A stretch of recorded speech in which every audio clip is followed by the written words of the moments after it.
Welcome to my channel visit for job. आज हम देखने वाले हैं सुप्रीम कोर्ट या फिर सर्वोच्च न्यायालय, जो कि आता है आर्टिकल नंबर 124 के तहत या फिर अनुच्छेद 124 के तहत। सो प्लीज़ फ्रेंड्स, लाइक कीजिए, सब्सक्राइब कीजिए एंड शेयर कीजिए वीडियो को ज़्यादा से ज़्यादा अपने फ्रेंड्स के साथ में। Now we are starting our class. Question number 1 is, भारतीय संविधान के किस भाग में संघीय न्यायपालिका का उल्लेख है? तो भारतीय संविधान के भाग 5 में संघीय न्यायपालिका का उल्लेख है। इसमें हमें याद रखना है कि भारत का जो सर्वोच्च न्यायालय है या फिर भारतीय संविधान के, ये भाग 5 में और इसके अध्याय 4 में है। यहाँ तक क्वेश्चन पूछा नहीं जाता है, लेकिन फिर भी आपको याद रखना है। नेक्स्ट क्वेश्चन है, सर्वोच्च न्यायालय का गठन का प्रावधान संविधान के किस अनुच्छेद में वर्णित है? तो जैसा कि मैं आपको पहले बता चुकी हूँ कि ये अनुच्छेद नंबर 124 या फिर आर्टिकल नंबर 124 के तहत है। और यहाँ पर ये याद रखने वाली चीज़ है कि ये 124 से लेकर 147 तक इसकी संरचना अधिकार क्षेत्रों का वर्णन किया गया है। नेक्स्ट क्वेश्चन इज, भारत के सर्वोच्च न्यायालय कहाँ स्थित है? तो भारत का सर्वोच्च न्यायालय दिल्ली में स्थित है।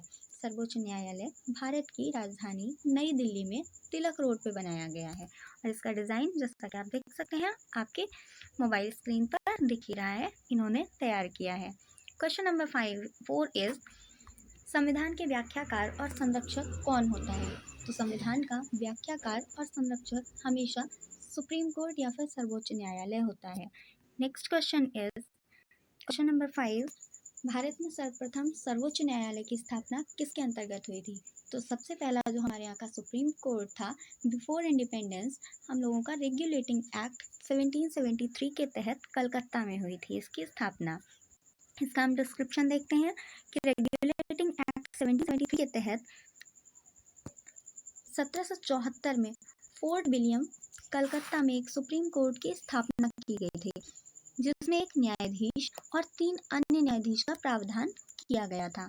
कलकत्ता का उच्च न्यायालय मुख्य न्यायाधीश इसमें जो थे, इनका नेम याद रखना है आपको, जिनका नेम है सर एलिजा एपे और चैम्बर्स, लिमेस्टर एवं हाइडो। ये 3 अन्य न्यायाधीश थे और फर्स्ट थे ये सर एलिजा एम्पे। इनका नेम आपको याद रखना है।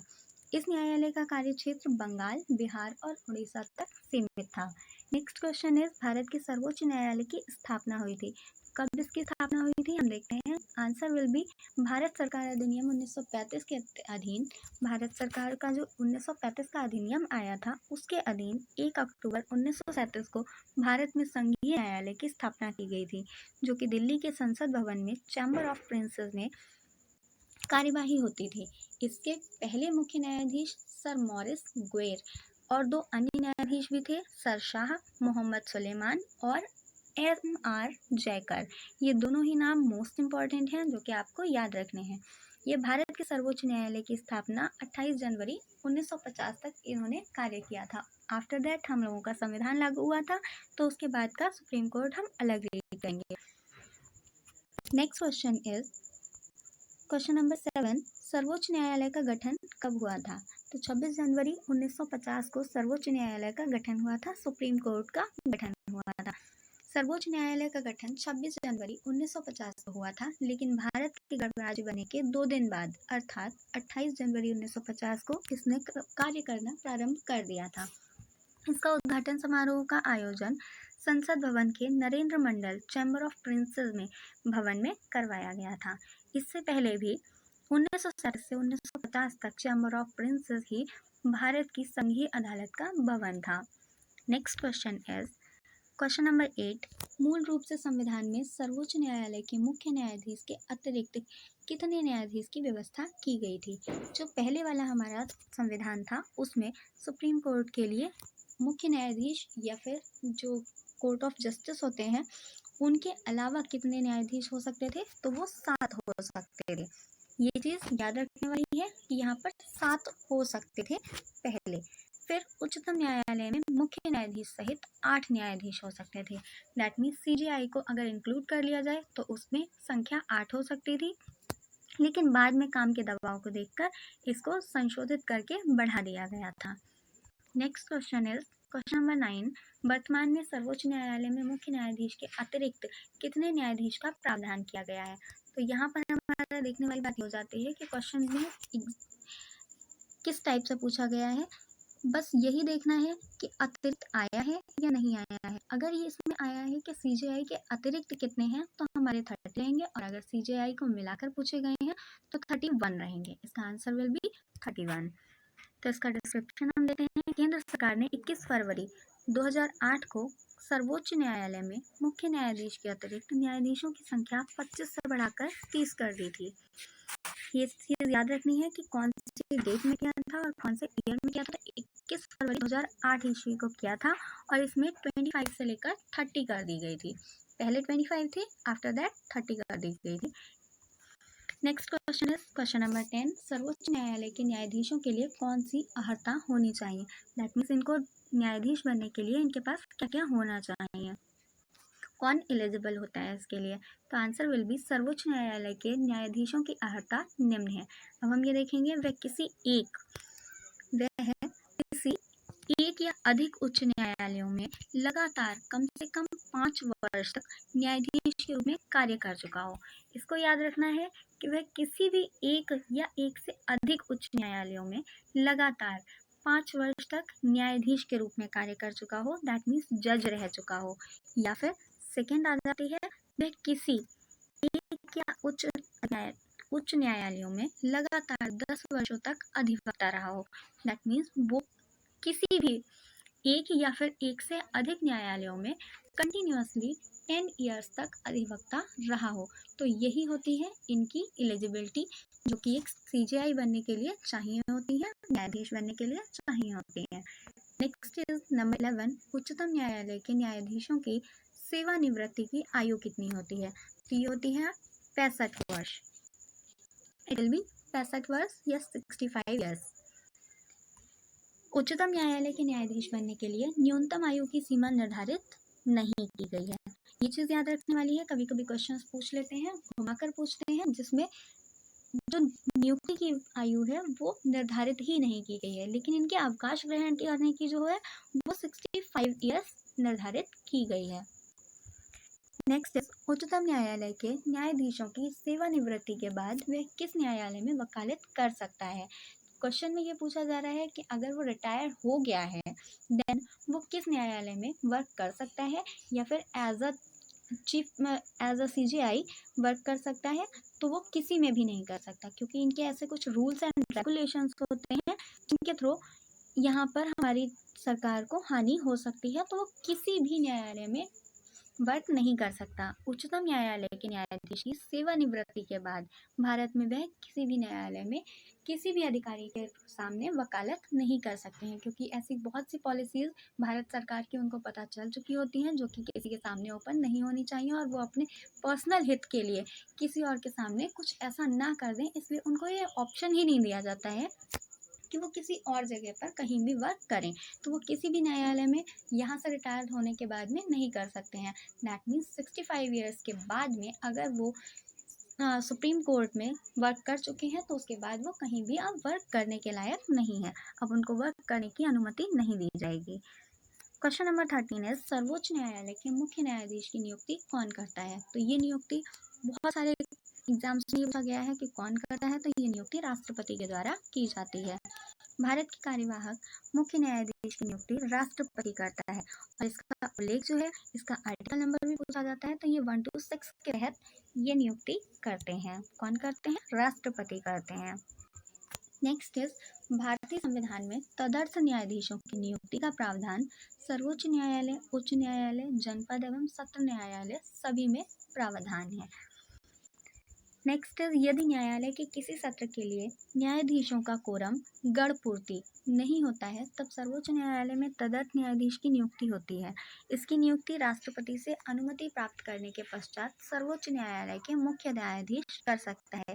दैट मीन्स अगर किसी न्यायालय में किसी भी सत्र के लिए न्यायाधीशों का कोरम या फिर गण पूर्ति नहीं हो पाती है देन सुप्रीम कोर्ट में तदर्थ न्यायाधीश जो होता है उसकी नियुक्ति की जा सकती है, और वो कौन करता है? तो वो सर्वोच्च न्यायालय का मुख्य न्यायाधीश भी कर सकता है।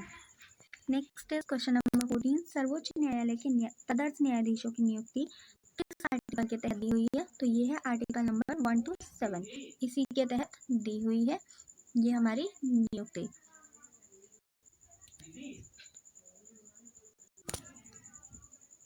So now we will see the description.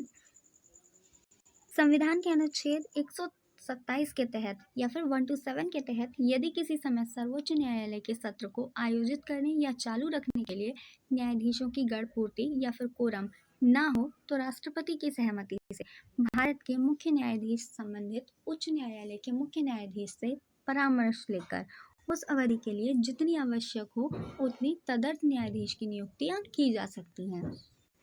Next question is, सर्वोच्च न्यायालय के अन्य न्यायाधीश की नियुक्ति कौन करता है?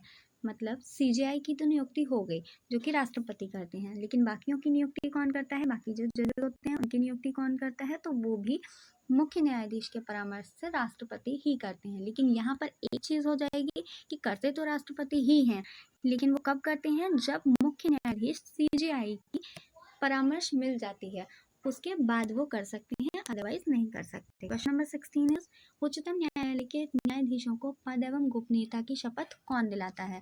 तो इट विल बी राष्ट्रपति या फिर प्रेसिडेंट।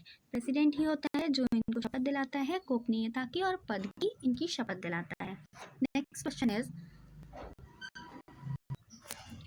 सर्वोच्च न्यायालय में तदर्थ न्यायाधीशों की नियुक्ति किस देश की न्याय प्रणाली से प्रेरित है? तो ये फ्रांस की न्याय प्रणाली से ली गई है। सर्वोच्च न्यायालय में जो तदर्थ न्यायाधीशों की नियुक्ति की जाती है। Next question is, question number 18 is, सर्वोच्च न्यायालय के न्यायाधीशों को उसके पद से केवल किन आधारों पर हटाया जा सकता है? दैट मीन्स अगर इनको अपने पद से हटाना है तो उन पर क्या क्या आरोप लगाए जा सकते हैं या फिर कौन सी ऐसी कंडीशंस होती हैं जिनसे उनको अपने पद से इस्तीफा देना पड़ सकता है या उनको हटना पड़ सकता है? तो आंसर विल बी कदाचार और असमर्थता के आधार पर। अगर उन पर कदाचार का या असमर्थता का कोई ब्लेम किया जाता है देन उनको हटाया जा सकता है। सर्वोच्च न्यायालय के न्यायाधीशों को कदाचार और असमर्थता के प्रमाणित होने के पश्चात संसद में महाभियोग का प्रस्ताव पारित किया जाता है, जिसके तहत संसद के दोनों सदनों द्वारा ये चीज याद रखने वाली है कि 2/3 बहुमत से पारित प्रस्ताव के आधार पर ही राष्ट्रपति द्वारा इन्हें हटाया जा सकता है। हटाने के लिए भी राष्ट्रपति की जरूरत होती है, लेकिन संसद के दोनों सदनों के द्वारा 2/3 बहुमत जब होगा तभी इनको हटाया जा सकता है और वो भी महाभियोग की प्रक्रिया के द्वारा इनको हटाया जाएगा। सो नेक्स्ट क्वेश्चन है, सर्वोच्च न्यायालय के न्यायाधीश के विरुद्ध महाभियोग का प्रस्ताव पारित हो जाने पर पदच्युति का आदेश कौन जारी कर सकता है? तो मैंने अभी आपको बताया था कि राष्ट्रपति के द्वारा ही इनको हटाया जा सकता है। इट विल बी आंसर राष्ट्रपति या प्रेसिडेंट। क्वेश्चन नंबर 20 इज, सर्वोच्च न्यायालय के किस न्यायाधीश के विरुद्ध 11 मई 1993 को लोकसभा में लाया गया महाभियोग प्रस्ताव असफल रहा था? तो न्यायमूर्ति वी रामास्वामी थे जिनके लिए 11 मई 1993 को लोकसभा में महाभियोग प्रस्ताव लाया गया था, लेकिन वो असफल रहा था। नेक्स्ट इज, सर्वोच्च न्यायालय के मुख्य न्यायाधीश को प्रतिमाह कितना वेतन मिलता है? तो इनका वेतन जो है वो 2.80 लाख रुपीज है, जो कि सुप्रीम कोर्ट के मुख्य न्यायाधीश का है, सीजेआई का। ये मंथली वेतन है। और आप यहाँ पर देख सकते हैं हाई कोर्ट के मुख्य न्यायाधीश का भी वेतन मैंने दिखाया हुआ है, 2.50 लाख है। एंड हाई कोर्ट के जजों का वेतन जो है वो 2.25 लाख होता है। नेक्स्ट इज, जब राष्ट्रपति और उपराष्ट्रपति दोनों का पद खाली हो तब राष्ट्रपति का काम कौन करेगा? तो इसके लिए भारत का मुख्य न्यायाधीश ही होता है, जो कि जब राष्ट्रपति भी ना हो और उसी टाइम पर सेम द कंडीशन उसके उपराष्ट्रपति भी ना हो, देन भारत का जो सीजेआई होता है वो काम कर सकता है as a president. Question number 23 is, Bharat के कुछ मुख्य न्यायाधीश ने राष्ट्रपति के रूप में कार्य किया है। तो जस्टिस एम हिदायतुल्ला थे जिन्होंने मुख्य न्यायाधीश के रूप में राष्ट्रपति में भी कार्य किया है। मोहम्मद हिदायतुल्ला 25 फरवरी 1968 से 16 दिसंबर 1970 तक भारत के 11वें मुख्य न्यायाधीश थे तथा भारत के छठे उपराष्ट्रपति, जो कि 21 अगस्त 1979 से 30 अगस्त 1984 तक रहे थे। वो 2 बार, जैसे कि 20 जुलाई 1969 से 24 अगस्त 1969 तक और 6 अक्टूबर 1982 से 31 अक्टूबर 1982 तक भारत के कार्यवाहक राष्ट्रपति भी रह चुके हैं। नेक्स्ट क्वेश्चन इज सर्वोच्च न्यायालय के अधिकार क्षेत्र में वृद्धि करने का अधिकार किसे प्राप्त है? तो ये जो अधिकार क्षेत्र में वृद्धि का अधिकार होता है ये संसद को प्राप्त है। नेक्स्ट क्वेश्चन है सर्वोच्च न्यायालय में न्यायिक कामकाज के लिए किस भाषा का प्रयोग किया जाता है? तो जो सुप्रीम कोर्ट में लैंग्वेज यूज़ की जाती है वो होती है इंग्लिश। ओनली इंग्लिश लैंग्वेज में ही ये सारे कामकाज होते हैं।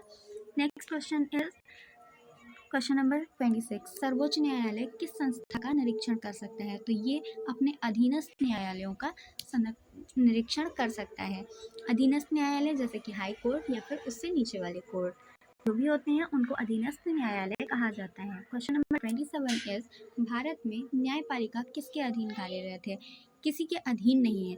हमारे यहाँ भारत में न्यायपालिका स्वतंत्र है और किसी के भी अधीन उनको कार्य नहीं करना पड़ता है और यही हमारे यहाँ की न्याय प्रणाली का एक अच्छा गुण है कि यहाँ की न्यायपालिका किसी के अधीन नहीं है।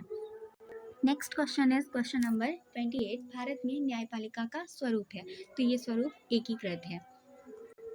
नेक्स्ट इज भारत में न्यायपालिका व्यवस्था एकहरी और एकीकृत है।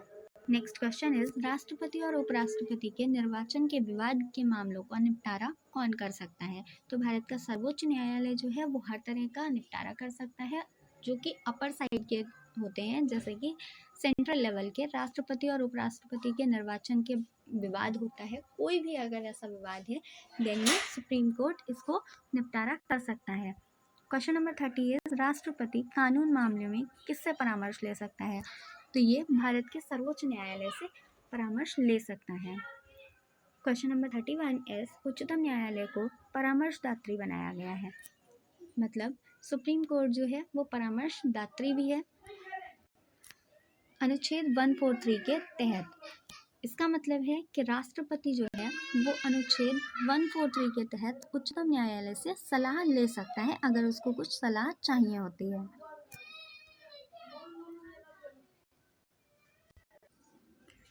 So next question is question number 32 न्यायिक पुनरावलोकन का अधिकार किसे है? तो न्यायिक पुनरावलोकन का अधिकार सुप्रीम कोर्ट को प्राप्त है। उच्चतम न्यायालय के न्यायिक पुनरावलोकन का कार्य आशय कानूनों की संवैधानिक वैधता का पुनरीक्षण दैट मीन्स वो दोबारा भी चेक कर सकता है। ये अधिकार सुप्रीम कोर्ट को प्राप्त है। क्वेश्चन नंबर 33 इज भारतीय न्यायपालिका में लोकहित मुकदमा लाया गया था that means public interest litigation. तब भारत के मुख्य न्यायाधीश कौन थे? तो तब भारत के मुख्य न्यायाधीश पीएन भगवती थे। नेक्स्ट जनहित याचिका दायर की जा सकती है। तो जनहित याचिका जो है या फिर रिट्स जिनको कहा जाता है वो हाई कोर्ट और सुप्रीम कोर्ट दोनों में ही दायर की जा सकती हैं। जनहित याचिका सीधे भारत के सर्वोच्च न्यायालय एवं भारत के उच्च न्यायालयों में एक व्यक्ति या समूह द्वारा दायर की जा सकती हैं और इसके लिए आर्टिकल नंबर रहेगा आपका 32। इस काम के लिए हमेशा याद रखिएगा आर्टिकल नंबर 32 के तहत ये याचिका या फिर रिट दायर की जा सकती है। Next question is question number 35 सर्वोच्च न्यायालय कितने प्रकार के प्रलेख जारी कर सकते हैं? प्रलेख मीन्स रिट। तो रिट ये होती हैं 5 टाइप्स की रिट होती हैं जो कि आर्टिकल नंबर 32 के तहत दी हुई हैं। भारत का सर्वोच्च न्यायालय मौलिक अधिकारों का रक्षक है। मौलिक अधिकारों को लागू करने के लिए सर्वोच्च न्यायालय आर्टिकल नंबर 139 के तहत 5 तरह के रिट बंदी प्रत्यक्षीकरण, परमादेश, प्रतिषेध लेख, उत्प्रेषण, अधिकार प्रक्षा लेख जारी कर सकता है। 36 इज लाभ का पद परिभाषित हुआ है। तो लाभ का परिभाषित जो हुआ है वो सर्वोच्च न्यायालय या फिर सुप्रीम कोर्ट के द्वारा परिभाषित हुआ है जो कि आर्टिकल नंबर 102 के तहत आता है। इसमें क्लॉज भी आते हैं तो 1A के तहत आता है यहाँ। नेक्स्ट इज क्वेश्चन नंबर 37 भारतीय संविधान का कौन सा अनुच्छेद संवैधानिक विवाद में सर्वोच्च न्यायालय के अपीलीय क्षेत्राधिकार से संबंधित है?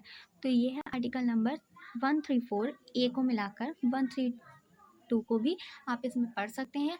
वैसे मेनली आता है 134 ए और उसके साथ में अगर रिलेट करना चाहते हैं तो 132 को भी हम यहाँ पर रीड कर सकते हैं। क्वेश्चन नंबर 38 इज केंद्र और राज्यों के बीच होने वाले विवादों का निर्णय करने को भारत के उच्चतम न्यायालय की शक्ति आती है।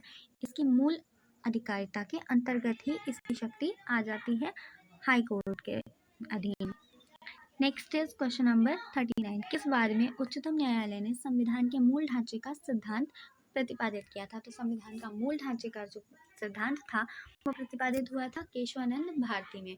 केशवानंद भारती बनाम केरल राज्यपाल भारत के सर्वोच्च न्यायालय का एक ऐतिहासिक निर्णय है जिसने संविधान के मूल संरचना सिद्धांत को रेखांकित किया है, अर्थात संविधान के संशोधन के अधिकार पर एकमात्र प्रतिबंध है कि इसके माध्यम से संविधान के मूल ढांचे को क्षति नहीं पहुंचनी चाहिए।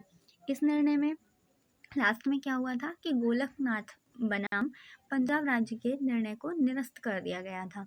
केशवानंद भारती बनाम केरल मामले की सुनवाई 68 दिनों तक चली थी, जो कि ये याद रखने वाली चीज़ है कि 68 दिनों तक ये सुनवाई चली थी।